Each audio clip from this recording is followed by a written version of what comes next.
Lines রহিমাহুল্লাহ Abu Hurairah রাদিয়াল্লাহু আনহু হতে বর্ণিত যে আল্লাহর রাসূল সাল্লাল্লাহু আলাইহি ওয়াসাল্লাম বলেছেন, বনি ইসরায়েলের কোনো এক ব্যক্তি বনি ইসরায়েলের অপর এক ব্যক্তির নিকট ১,০০০ দিনার ঋণ চাইল।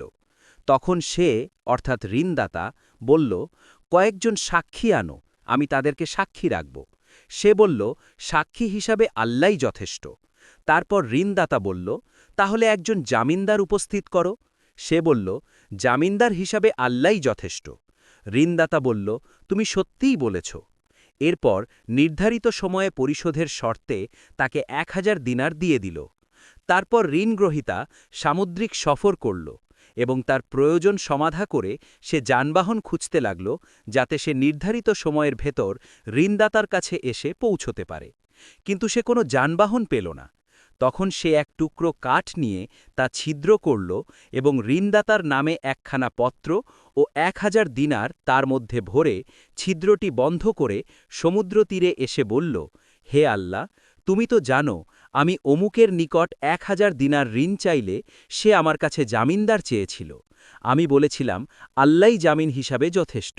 এতে সে রাজি হয়। তারপর সে আমার কাছে সাক্ষী চেয়েছিল। আমি বলেছিলাম, সাক্ষী হিসাবে আল্লাহই যথেষ্ট।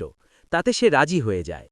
আমি তার ঋণ যথাসময়ে পরিশোধের উদ্দেশ্যে যানবাহনের জন্য যথাসাধ্য চেষ্টা করেছি, কিন্তু পাইনি। তাই আমি তোমার নিকট সোপর্দ করলাম।